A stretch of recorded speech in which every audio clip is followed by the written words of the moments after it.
Bismillahirrahmanirrahim. Assalamualaikum warahmatullahi wabarakatuh. Innal hamdalillah nahmaduhu wa nasta'inuhu wa nastaghfiruh wa na'udzu billahi min syururi anfusina wa sayyiati a'malina. May yahdihillahu fala mudhillalah wa may yudlil fala hadiyalah. Asyhadu an la ilaha illallah wahdahu la syarikalah wa asyhadu anna Muhammadan abduhu wa rasuluh. Ya ayyuhalladzina amanu taqullaha haqqa tuqatih wa la tamutunna illa wa antum muslimun. Ya ayyuhan nasu taqu rabbakumul ladzi khalaqakum min nafsin wahidah wa khalaqa minha zawjaha wa batha minhuma rijalan katsiran wa nisaa'a. Wattaqullaha alladzi tasaaluna bihi wal arham innallaha kana 'alaikum raqiba. Ya ayyuhalladzina amanu taqullaha wa qulu qalan sadida yuslih lakum a'malakum wa yaghfir lakum dhunubakum wa man yuti'illaha wa rasulahu faqad faza fawzan 'azima. Amma ba'd, fa inna khairal kalami kalamullah wa khairal huda huda Muhammadin sallallahu alaihi wa ala alihi wasallam. Wa syarrul umuri muhdatsatuha wa kullu muhdatsatin bid'ah wa kullu bid'atin dhalalah wa kullu dhalalatin finnar. Pemirsa yang dirahmati Allah Subhanahu wa taala, satu hakikat yang disepakati bersama oleh kita semua bahwasanya Allah Subhanahu wa taala menciptakan kita semua di dunia ini untuk sebuah tujuan yang besar, untuk sebuah hikmah yang sangat agung sekali. Allah Subhanahu wa taala jelaskan di dalam salah satu ayatnya, "Wa ma khalaqtul jinna wal insa illa liya'budun." Dan tidaklah aku Allah menciptakan jin dan manusia kecuali untuk menyembahku. Oleh karena itu eksistensi keberadaan umat manusia di dunia ini pada hakikatnya mereka untuk beribadah kepada Allah Subhanahu wa taala.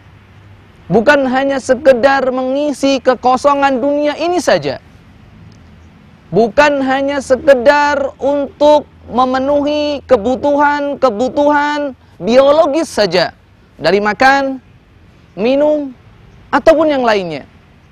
Akan tetapi di sana ada tujuan yang sangat besar, ada hikmah yang sangat agung, yaitu agar kita beribadah kepada Allah Subhanahu wa taala semata. Hanya saja ketika Allah Subhanahu wa taala memerintahkan kepada kita untuk beribadah,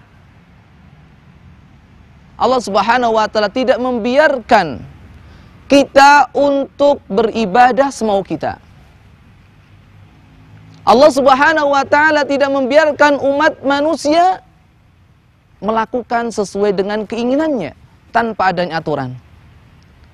Oleh karena itu Allah Subhanahu wa taala menurunkan kitabnya.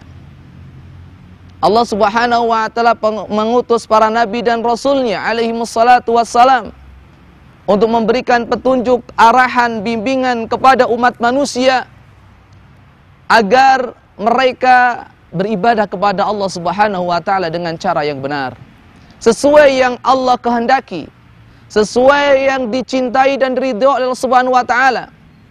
Allah pun menurunkan kitab-kitabnya sebagai buku pedoman, sebagai buku petunjuk agar kita beribadah dengan benar kepada Allah Subhanahu wa taala. Oleh karena itu, pemirsa yang dirahmati Allah Subhanahu wa taala, pada kesempatan kali ini izinkan saya untuk membahas sedikit tentang beberapa kaidah penting berkaitan dengan ibadah. Di antara kaidah yang penting dari kaidah-kaidah ibadah adalah bahwasanya kita memahami yang namanya ibadah termasuk perkara-perkara, hal-hal yang Allah cintai dan Allah ridhoi. Oleh karena itu seorang ulama salaf mengatakan di dalam mendefinisikan arti ibadah, yaitu ismun jami'un likulli ma yuhibbuhullahu wa yardah minal aqwali wal af'ali adh-dhahirati wal batinah. Yang namanya ibadah adalah nama yang mencakup seluruh apa yang Allah cintai, seluruh apa yang Allah ridhoi. Jadi segala sesuatu yang Allah cintai, segala sesuatu yang Allah ridhoi, baik itu berupa ucapan, berupa perbuatan, baik yang nampak ataupun yang tidak tampak, itu semuanya masuk dalam kategori ibadah. Karena itu, ibadah tidak hanya terbatas apa yang dilakukan oleh seorang hamba di tempat ibadah, di masjid, tidak. Ibadah bukan hanya salat saja, puasa saja, zakat saja, sedekah saja, haji saja, baca Quran saja, tidak. Akan tetapi segala aktivitas seorang hamba pada hakikatnya itu masuk dalam kategori ibadah. Apabila semua itu Allah cintai, apabila semua itu Allah ridhoi. Pun ketika kita bekerja mencari nafkah, kita beraktivitas, berolahraga,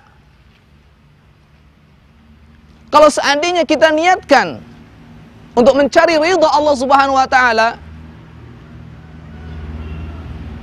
untuk menggapai kecintaan Allah Subhanahu wa taala, maka itu semua masuk dalam kategori ibadah.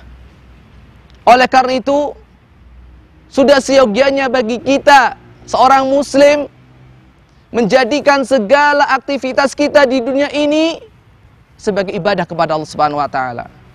Makan kita, minum kita, tidur kita, bekerjanya kita, belajarnya kita, kita tujukan hanya kepada Allah Subhanahu wa taala.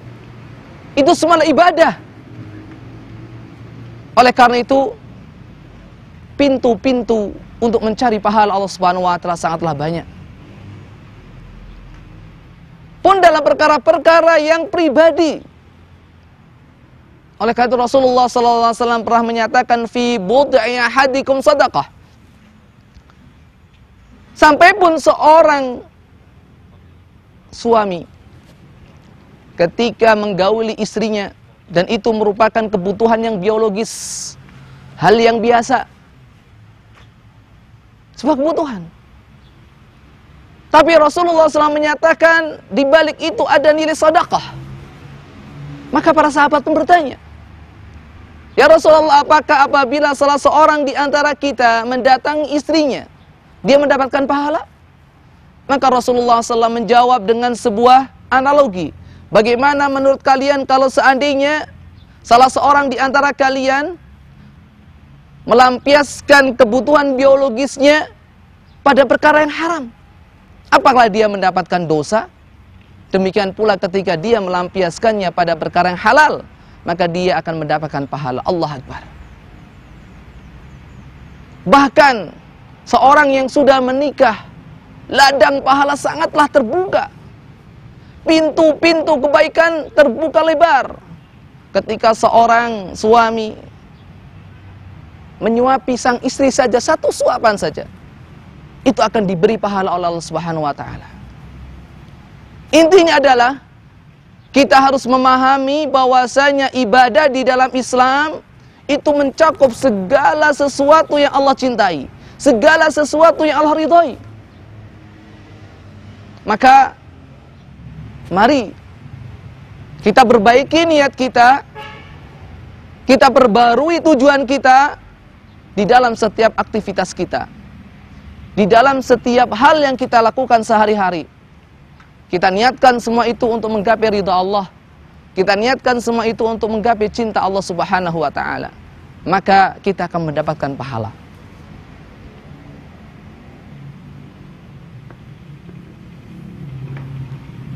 Pemirsa yang dirahmati Allah Subhanahu wa taala, itu kaidah yang pertama.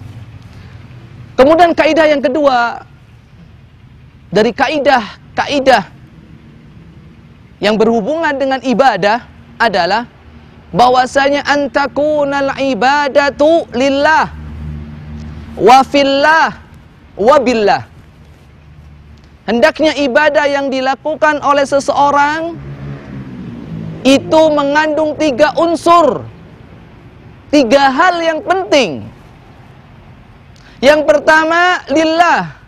Hendaknya ibadah yang dilakukan oleh seorang hamba betul-betul lillahi ta'ala, untuk Allah subhanahu wa ta'ala.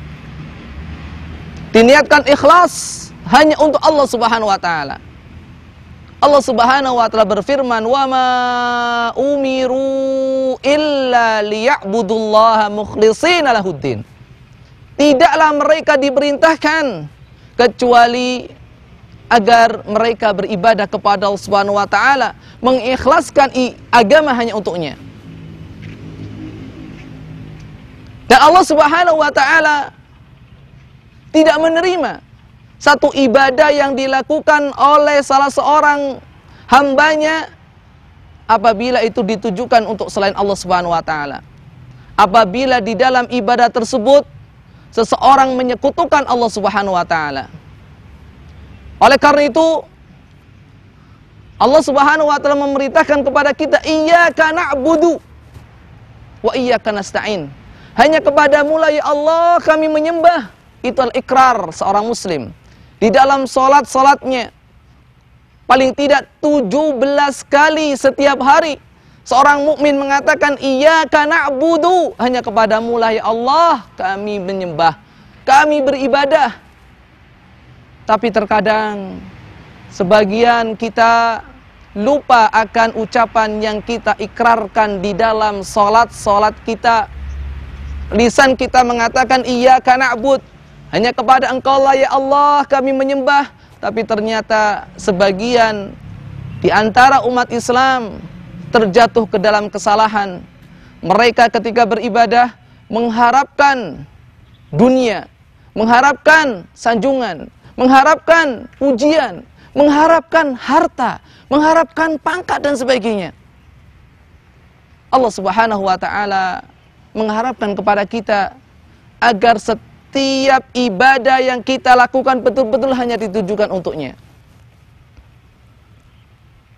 Allah firmankan kepada kita semuanya, qul inna salati wa nusuki wa mahyaya wa mamati lillahi rabbil alamin la syarika lahu wa bidzalika umirtu ana awwalul muslimin. Katakanlah, inna salati, sesungguhnya salatku, wa nusuki dan ibadahku, wa mahyaya dan hidupku, wa mamati dan matiku. Untuk siapa? Lillahi rabbil alamin. Hanya untuk Allah, Tuhan semesta alam. Dan ketika kita tujukan semua itu hanya untuk Allah, betul-betul untuk Allah, bersih. Sehingga Allah Subhanahu wa taala lanjutkan di dalam ayatnya, la syarikalahu, tidak ada sekutu baginya. Kita nggak boleh beribadah satu sisi kita untuk Allah, satu sisi untuk jabatan, satu sisi untuk harta, satu sisi untuk sanjungan dan sebagainya. La syarikalahu, tidak ada sekutu baginya. Wa bidzalika umirtu, dan dengan yang demikianlah aku itu diperintahkan. Wa ana awwalul muslimin, dan aku termasuk orang yang pertama kali berislam. Pemirsa yang dirahmati Allah Subhanahu wa taala, Allah Subhanahu wa taala satu-satunya zat yang telah menciptakan kita semua. Dialah Allah Subhanahu wa taala yang membimbing kita. Dialah Allah Subhanahu wa taala yang memberikan rezeki kepada kita. Dialah Allah Subhanahu wa taala yang memberikan kehidupan kepada kita. Dialah Allah Subhanahu wa taala yang memberikan kecukupan kepada kita. Lalu setelah itu, pantaskah kita beribadah kepada selainnya? Pantaskah kita beribadah kepada selain Allah Subhanahu wa taala? Karena itu Allah Subhanahu wa taala memanggil seluruh umat manusia, ya ayyuhan nasu ubudu rabbakumul ladzi khalaqakum walladzina min qablikum la'allakum tattaqun. Wahai manusia seluruhnya, beribadahlah kalian kepada Allah Subhanahu wa taala. Allah yang telah menciptakan kalian yang telah menciptakan umat-umat sebelum kalian agar kalian bertakwa. Siapakah Allah yang telah menciptakan kita semuanya? Dia yang telah menjadikan semua apa yang ada di dunia ini untuk kita. Alladzi ja'ala lakumul arda firasya was samaa'a binaa'a wa anzala minas samaa'i ma'an fa akhraja bihi minas thamarati rizqan lakum. Dialah Allah yang telah menjadikan bumi ini sebagai hamparan yang mudah untuk ditinggali, yang mudah untuk ditempati, yang mudah untuk dijadikan sebagai tempat tinggal. Alladzi ja'ala lakumul arda firasya was samaa'a binaa'a, dan menjadikan langit sebagai sebuah bangunan yang luar biasa. Wa anzala minas samaa'i ma'an fa akhraja bihi minats thamarati rizqan lakum.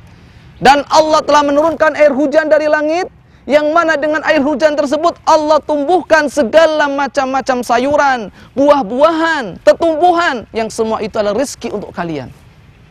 Oleh karena itu, dengan demikian pantaskah kita menyembah selain Allah Subhanahu wa taala? Kita beribadah kepada selain Allah Subhanahu wa taala. Allah Subhanahu wa taala kembali menyindir kita, "Kaifa takfuruna billah wa kuntum amwatan fa ahyaakum thumma yumitukum thumma yuhyikum thumma ilaihi turja'un." Bagaimana mungkin kalian mengkufuri Allah Subhanahu wa taala? Padahal dahulu kalian mati. Kemudian Allah menghidupkan kalian. Kemudian Allah mematikan kalian. Setelah itu menghidupkan kalian kembali. Dan kepadanya lah kalian akan dikembalikan. Huwallazi khalaqa lakum ma fil ardi jami'a. Dia Allah yang telah menjadikan apa yang ada di bumi ini seluruhnya untuk kalian. Halal buat kalian. Maka hendaknya yang pertama, ibadah harus lillahi ta'ala, untuk Allah Subhanahu wa ta'ala. Logika sederhananya seperti ini, pemirsa yang dirahmati Allah Subhanahu wa ta'ala. Ketika salah seorang di antara kita memiliki seorang pekerja, pekerja tersebut kita biayai, kita kasih upahnya setiap hari kalau seadanya itu kerja harian. Kita kasih upah setiap pekan kalau seandainya itu kerja pekanan. Kita kasih 1 bulan kalau itu adalah kerja bulanan. Dan segala sesuatu yang dibutuhkan oleh pegawai tersebut kita penuhi. Makannya, minumnya, dan juga yang lainnya. Tapi ternyata ketika kita suruh dia itu kerja, dia malah bekerja kepada orang lain. Bekerja untuk tetangga kita. Marahkah kita? Tentunya kita marah. Segala kebutuhannya kita penuhi. Upahnya kita berikan. Tapi ternyata dia bekerja untuk orang lain. Maka Allah pun marah. Oleh karena itu Allah Subhanahu wa ta'ala telah menginformasikan kepada kita bahwasanya dia tidak akan mengampuni dosa, satu dosa, syirik. Innallaha la yaghfiru ayyushraka bihi wa yaghfiru ma duna dzalika liman yasha. Allah Subhanahu wa taala tidak akan mengampuni dosa syirik kepadanya dan mengampuni dosa-dosa selain syirik. Tadi kita sudah membahas satu unsur dari kaidah yang kedua. Kaidah yang berbunyi bahwasanya ibadah itu hendaknya lillahi, untuk Allah, wa fillahi, sesuai dengan aturan Allah, wabillahi, dan dengan pertolongan Allah Subhanahu wa taala. Kita sudah membahas unsur yang pertama, yaitu ibadah hendaknya ditujukan hanya untuk Allah semata, bukan untuk tujuan yang lainnya. Maka kaidah yang kedua adalah wafillah, hendaknya ibadah itu sesuai dengan aturan Allah. Karena Allah lah Subhanahu wa ta'ala yang memerintahkan kepada kita untuk beribadah. Dan Allah Subhanahu wa ta'ala pula yang menurunkan aturan-aturannya kepada kita melalui para nabi dan juga para rasulnya alaihi wassalatu wassalam. Oleh karena itu kita nggak boleh menambah, kita nggak boleh ngurangi, kita nggak boleh merubah, apalagi mengganti aturan-aturan Allah Subhanahu wa ta'ala yang berkaitan dengan masalah ibadah. Wabil khusus agama kita, al-Islam, yang diturunkan Allah Subhanahu wa ta'ala secara langsung telah mendapatkan rekomendasi dari Allah Subhanahu wa taala akan kesempurnaannya. Allah Subhanahu wa taala berfirman, "Al-yauma akmaltu lakum dinakum wa atmamtu 'alaikum ni'mati wa raditu lakumul Islam madina." Hari ini kata Allah, itu pada peristiwa Haji Wada, aku telah sempurnakan untuk kalian agama kalian. Dan aku telah penuhi seluruh nikmatku untuk kalian, dan aku ridha Islam sebagai agama buat kalian. Syariat yang Allah turunkan telah lengkap, dan Rasulullah SAW sudah mengajarkan semuanya. Maka kita ketika beribadah kepada Allah Subhanahu wa taala harus sesuai dengan aturan, harus sesuai dengan petunjuk. Oleh karena itu para ulama mengatakan sebuah kaidah yang sangat penting bahwasanya al-aslu fil ibadati al-hadhar wat tahrim. Hukum asal daripada ibadah itu haram, dilarang. Hatta yadulla dalilu ala masyru'atiha. Sampai ada dalil yang menyatakan ibadah itu disyaratkan. Oleh karena itu ketika ada seorang beribadah kepada Allah Subhanahu wa taala, maka pertanyaan yang sepantasnya dilontarkan kepada dia adalah mana dalilnya? Hal ini berbeda dengan masalah muamalah, masalah kebiasaan. Hukum asalnya mubah. Maka ketika ada orang bertanya mana dalil bahwa ini boleh, itu bukan pada tempatnya.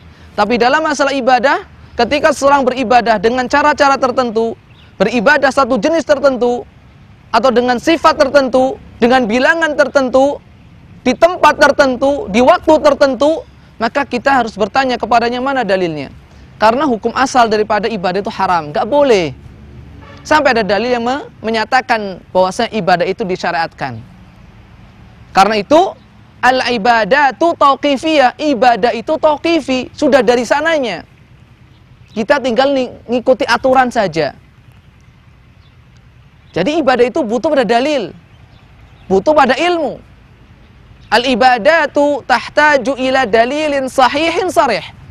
Membutuhkan dalil yang sahih, nggak semua dalil. Tapi dalilnya harus benar. Indikasinya juga harus tegas. Ini ibadah. Oleh karena itu, hendaknya seorang mukmin beribadah kepada Allah Subhanahu wa taala bil ilmi wal ittiba'i la bil jahli wal ibtida'. Dengan ilmu dan mengikuti aturan, bukan dengan kebodohan dan semaunya sendiri, mengikuti hawa nafsu, tidak mengikuti aturan yang telah digariskan oleh Allah Subhanahu wa taala dan dituntunkan oleh Rasulullah sallallahu alaihi wasallam. Karena itu Rasulullah sallallahu alaihi wasallam dalam hadis Aisyah radhiyallahu anha mengatakan, "Man 'amila amalan laisa 'alaihi amruna fahuwa raddun." Barang siapa yang beramal satu amalan yang tidak ada aturannya dari Allah, yang tidak ada aturan dari Rasulullah, maka akan ditolak oleh Allah Subhanahu wa taala. Wa fillah. Oleh karena itu mari kita pelajari Islam ini.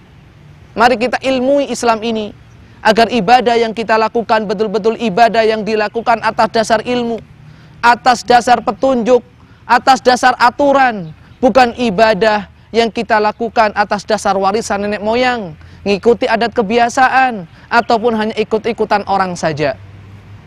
Kemudian unsur yang ketiga dalam kaidah yang kedua adalah wabillah. Hendaknya ibadah yang kita lakukan betul-betul sesuai dengan ataupun dengan pertolongan Allah Subhanahu wa taala. Dan kita harus yakin, kita harus imani itu, bahwasanya tidak ada satupun ibadah yang kita lakukan yang lepas dari pertolongan Allah Subhanahu wa taala, yang lepas dari taufik Allah Subhanahu wa taala. Kita bisa melangkahkan kaki kita menuju ke masjid untuk sholat jamaah, itu atas berkat pertolongan Allah Subhanahu wa taala. Lisan kita bisa kita gerakkan, bibir kita bisa kita gerakkan untuk mengucapkan subhanallah, alhamdulillah, la ilaha illallah, Allahu akbar. Itu semua atas pertolongan Allah Subhanahu wa taala. La haula wala quwwata illa billah. Tiada daya dan kekuatan kecuali atas pertolongan Allah Subhanahu wa taala. Wallahi demi Allah, wahai saudara dan juga saudariku pemirsa yang dirahmati Allah Subhanahu wa taala, kalau bukan karena Allah, kita tidak akan bisa menggerakkan kaki ini untuk pergi ke masjid. Kalau bukan karena pertolongan Allah, kita tidak akan bisa menggerakkan bibir kita, tidak akan bisa menggerakkan lisan kita untuk berzikir kepada Allah Subhanahu wa taala. Oleh karena itu Allah Subhanahu wa taala ketika memerintahkan kepada kita iyyaka na'budu wa iyyaka nasta'in. Hanya kepadamu lah ya Allah kami beribadah dan hanya kepadamu pula kami mohon pertolongan. Artinya apa? Ibadah membutuhkan pertolongan dari Allah Subhanahu wa taala. Ibadah membutuhkan taufik kepada dari Allah Subhanahu wa taala. Karena itu Rasulullah sallallahu alaihi wasallam mengajari satu doa kepada kita. Rasulullah butuh akan doa ini. Rasulullah SAW sangat butuh akan doa ini, apalagi kita. Allahumma a'inni ala dzikrika wa syukrika wa husni ibadatik. Allahumma ya Allah, a'inni, bantulah aku, tolonglah aku, ala dzikrika, untuk selalu mengingat kepadamu. Demi Allah, kalau seandainya bukan karena pertolongan Allah, bibir ini tidak akan bisa bergerak untuk menyampaikan ilmu. Lidah ini tidak akan bisa bergerak untuk berzikir dan menyebut nama dan juga keagungannya. Allah Akbar. Wa syukrika, dan bantulah aku untuk mensyukuri nikmatmu. Demi Allah, kalau bukan karena pertolongan Allah, kalau bukan karena hidayah dari Allah Subhanahu wa taala, begitu banyak nikmat yang telah kita kufuri, begitu banyak anugerah yang tidak bisa kita syukuri.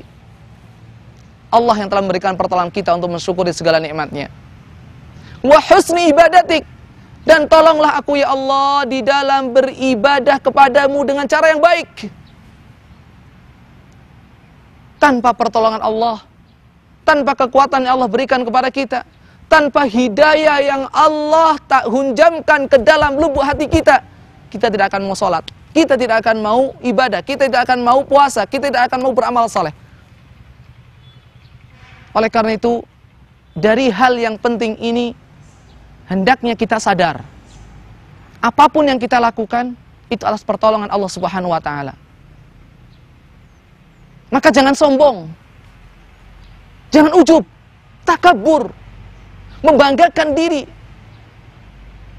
seolah-olah dia adalah orang yang paling baik, seolah-olah dia orang yang paling suci, seolah-olah dia paling banyak amalnya, seolah-olah dia paling banyak sumbangsihnya terhadap Islam. Ingat, itu semua atas pertolongan Allah Subhanahu wa taala. La haula wala quwwata illa billah. Tiada daya dan kekuatan kecuali atas pertolongan Allah Subhanahu wa taala. Maka kita harus senantiasa berdoa, Allahumma a'inni ala dzikrika wa syukrika wa husni ibadatik. Itu doa yang Rasulullah SAW pesankan kepada Mu'adz bin Jabal radhiyallahu ta'ala anhu. Wahai Mu'adz, inni uhibbuka fillah. Wahai Mu'adz, sungguh aku cinta kepadamu karena Allah Subhanahu wa taala. La tada'anna,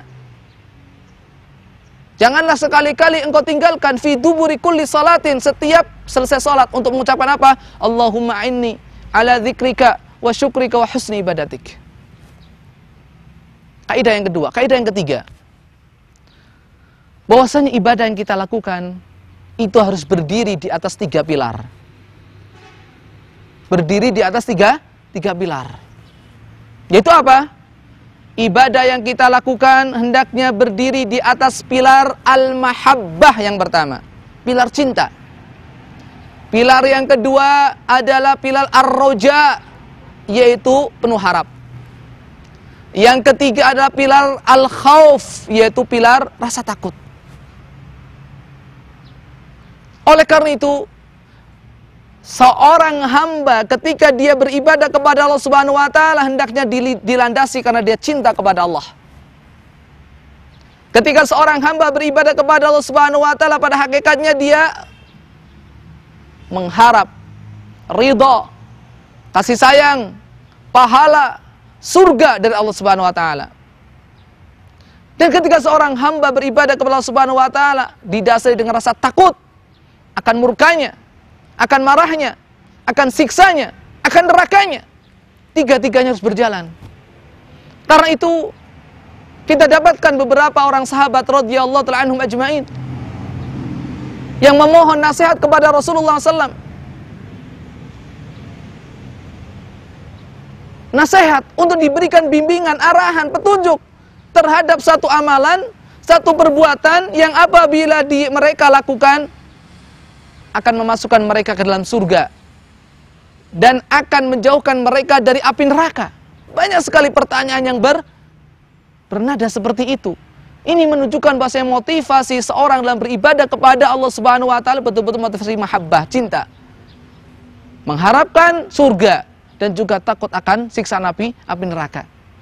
Karena itu salah seorang ulama salaf, Al-Imam Ibnu Qayyim Al-Jauziyah rahimahullah ta'ala, itu menggambarkan tiga hal ini itu bagaikan seekor burung. Seekor burung hanya bisa terbang lepas di angkasa, terbang bebas di udara ketika memiliki tubuh dan memiliki dua sayap yang sehat. Apabila seekor burung tadi tidak memiliki sayap, dia akan bisa terbang. Demikian juga ketika hanya memiliki satu sayapnya patah, dia nggak bisa terbang. Pun demikian seorang hamba ketika beribadah kepada Allah Subhanahu wa taala membutuhkan ketiga-tiganya, mahabbah, roja, dan al-khauf. Dan masalah ini bukan hanya sekedar ijtihad dari para ulama.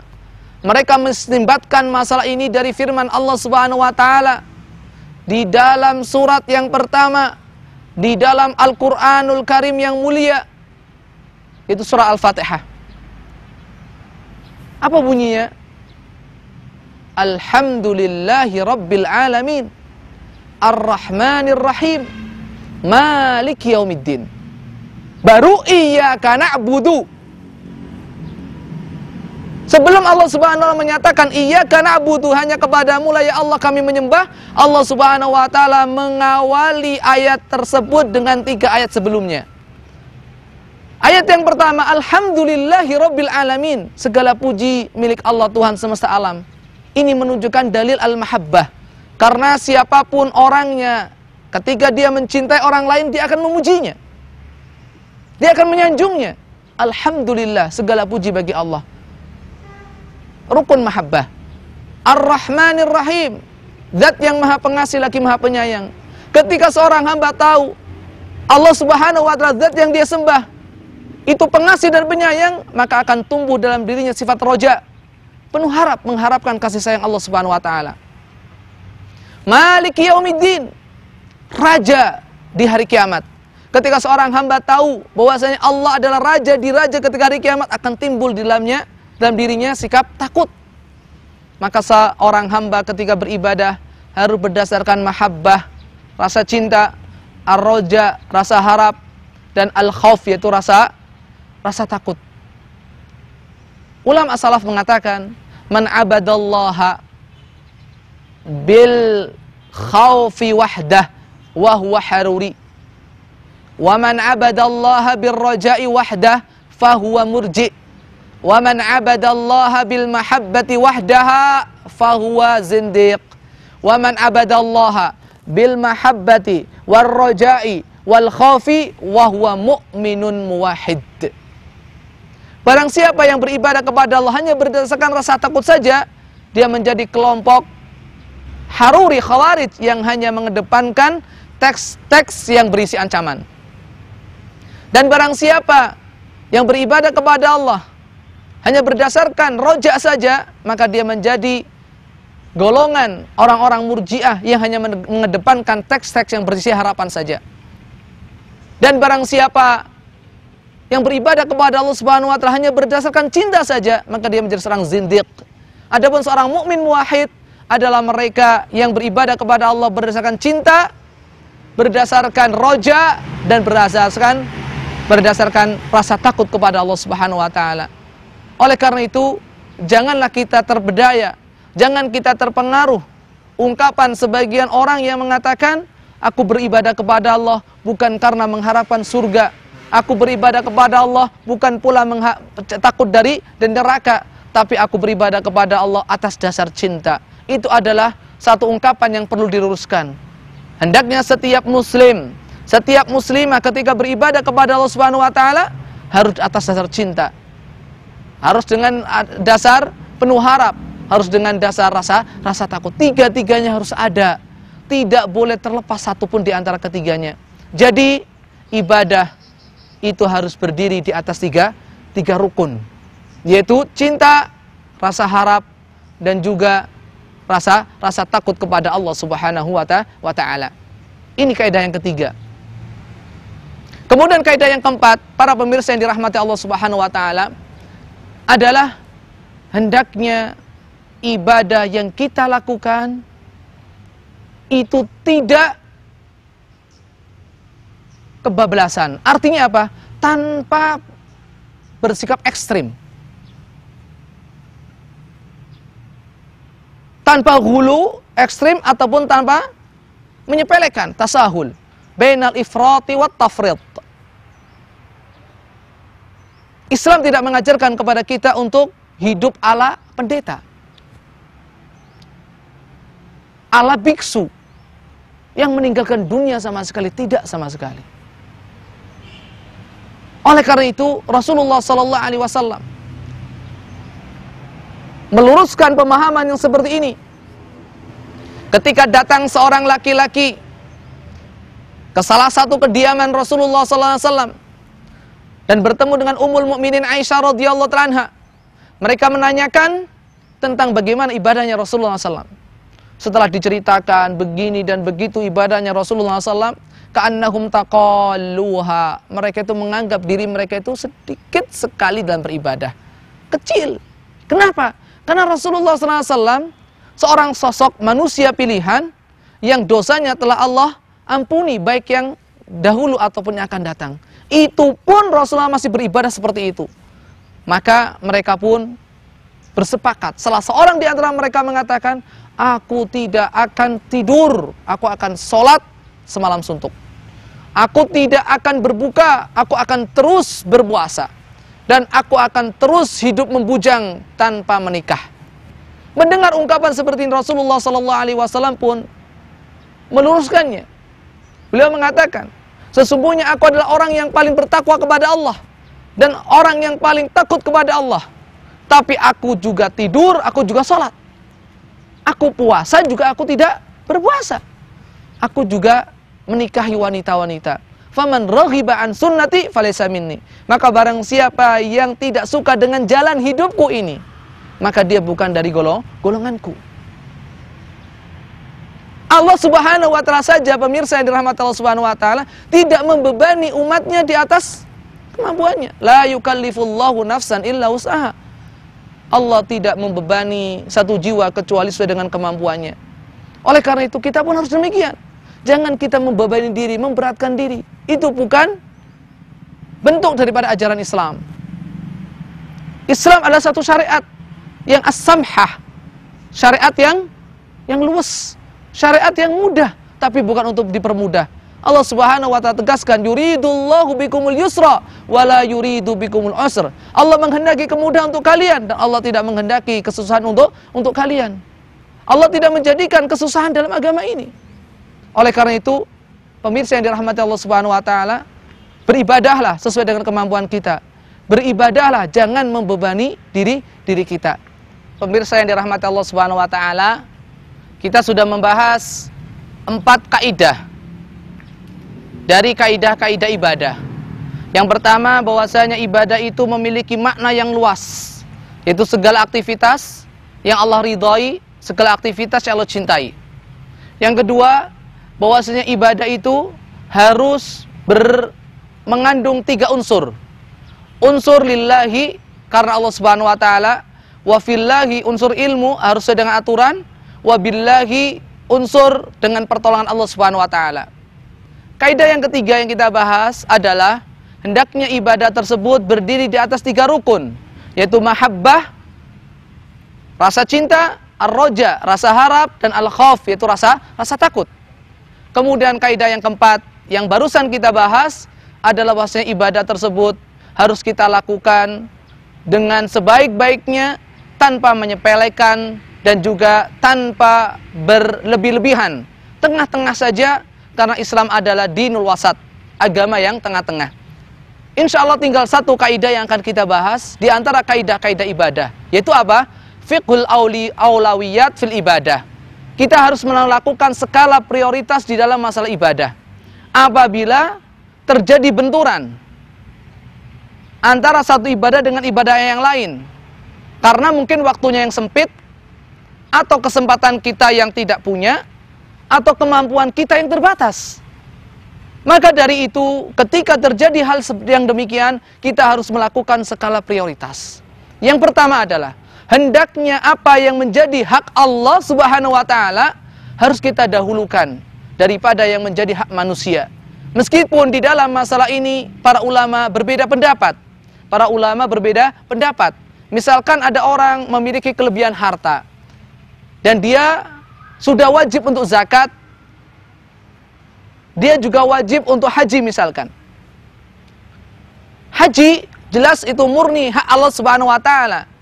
Zakat ataupun sedekah itu di dalamnya terdapat hak manusia. Mana yang harus didahulukan? Ini meskipun para ulama berbeda pendapat. Akan tetapi hendaknya seorang itu memilih mana yang harus diutamakan. Hak Allah Subhanahu wa taala kah yang harus diutamakan ataupun hak manusia? Kemudian yang kedua yang harus kita lihat adalah antara perkara yang wajib dan perkara yang sunnah. Jangan sampai banyak sekali perkara-perkara yang wajib yang Allah bebankan kepada kita, kita tinggalkan, kita sepelekan, kita acuhkan karena kita memprioritaskan diri kita untuk melakukan hal-hal yang sunnah saja. Yang wajib harus didahulukan. Karena itu di dalam hadis tentang wali-wali Allah Subhanahu wa taala, Allah Subhanahu wa taala dalam hadis kutsinya mengedepankan kewajiban-kewajiban yang berupa kefarduan, fardu. Kemudian baru menomorduakan yaitu yang berisi sunnah mustahab.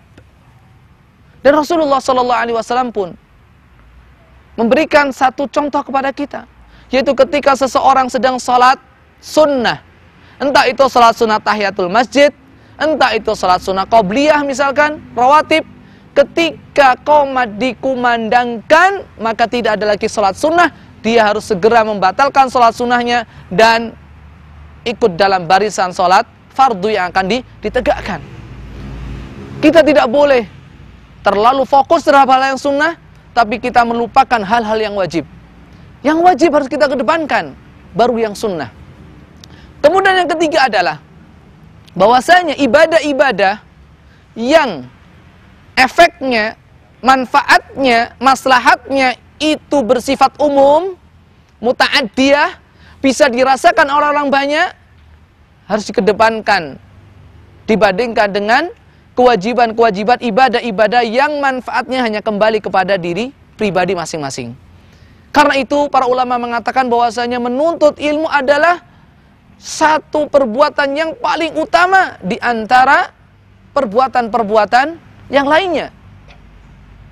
Karena ilmu yang dipelajari seseorang, manfaatnya akan kembali kepada dirinya, yaitu untuk memperbaiki akhlaknya, memperbaiki ibadah, memperbaiki akidah, dan juga dia bisa menyebarkannya kepada orang lain. Oleh karena itu, al-ilmu adalah perbuatan sunnah yang paling utama. Setelah ilmu wajib tentunya, setelah ilmu wajib. Oleh karena itu, apabila terjadi benturan-benturan, ataupun istilahnya waktu yang sempit di dalam melakukan ibadah-ibadah kepada Allah Subhanahu wa taala, kita dahulukan ibadah-ibadah yang manfaatnya, maslahatnya kembali kepada khalayak, kepada masyarakat luas, bukan kepada diri pribadi. Dan dalam hal ini pula satu hal yang ingin saya ingatkan, bahwa di dalam beribadah kepada Allah Subhanahu wa taala, kita harus menghilangkan segala hal yang akan menjadikan ibadah kita itu hancur, yang akan menjadikan pahala ibadah kita itu hangus. Kita harus berhati-hati. Entah itu bersifat ujub, riya, dan yang lain sebagainya, yang menjadikan pahala-pahala ibadah kita itu akan hangus. Kita harus singkirkan itu semuanya. Kita harus tinggalkan itu semuanya. Jangan sampai kita sudah capek-capek beribadah kepada Allah Subhanahu wa taala, ternyata apa yang kita idam-idamkan, apa yang kita harapkan, apa yang kita bayangkan ketika kita dunia, ternyata hangus, tidak berbekas di hadapan Allah Subhanahu wa taala. Karena terkadang kita melakukan hal-hal yang membuat ibadah yang kita lakukan menjadi hangus, menjadi tidak berarti di hadapan Allah Subhanahu wa taala. Kemudian yang terakhir sekali yang ingin saya sampaikan pada kesempatan kali ini, semoga bermanfaat, yaitu yang kita butuhkan di dalam beribadah kepada Allah Subhanahu wa taala adalah konsistensi, istiqomah, as-sabat, continue. Oleh karena itu ketika Rasulullah SAW ditanya tentang amalan yang paling baik, beliau menjawab adwamuha wa in qalla. Amalan yang dilakukan secara kontinu meskipun sedikit. Dan amalan Rasulullah SAW sebagaimana yang diriwayatkan oleh salah seorang ummahatul mukminin, istri-istri beliau radhiyallahu anhunna jami'an adalah apa? Kana amaluhu daimah. Perbuatan Rasulullah SAW itu dilakukan secara kontinu. Oleh karena itu, carilah kualitas bukan kuantitas. Yang penting apa yang kita lakukan, kita niatkan betul-betul karena Allah Subhanahu wa taala. Kita hindarkan segala hal yang akan menghancurkan pahala amalan kita. Kita fokuskan, kita perhatikan betul bahwasanya segala ibadah yang kita lakukan itu betul-betul ada aturannya, ada tuntunannya, ada ilmunya sesuai dengan sunnah. Karena itulah yang akan dihitung oleh Allah Subhanahu wa taala. Walladzi khalaqal mauta wal hayata liyabluwakum ayyukum ahsanu amala. Dialah Allah yang telah menciptakan kematian dan juga kehidupan. Untuk apa? Allah Subhanahu wa taala ingin menguji kalian siapakah orang di antara kalian yang paling bagus amalnya, bukan paling banyak. Bukan paling banyak amalnya, tapi paling bagus amalnya. Yaitu apa? Kata Al-Fudail bin Iyad rahimahullah taala, yaitu akhlasuha wa aswabuha. Amalan yang dilakukan secara ikhlas dan amalan yang dilakukan secara benar. Yaitu hendaknya ditujukan untuk Allah dan sesuai dengan aturan Rasulullah SAW. Kemudian yang ketiga adalah kita lakukan secara kontinu, as-sabat. Karena itu kita butuh satu doa yang pernah dipanjatkan oleh Rasulullah SAW. Allahumma ya muqallibal qulub, tsabbit qalbi ala dinik. Ya Allah, zat yang membolak-balikan hati, berilah keteguhan, istiqomahan kepada kami di dalam beribadah kepada Allah Subhanahu wa taala. Demikian beberapa kaidah yang berkaitan dengan ibadah. Semoga Allah Subhanahu wa taala menjadikan apa yang kita bahas, apa yang kita pelajari sebagai ilmu yang bermanfaat, dan semoga Allah Subhanahu wa taala mengampuni segala dosa kita.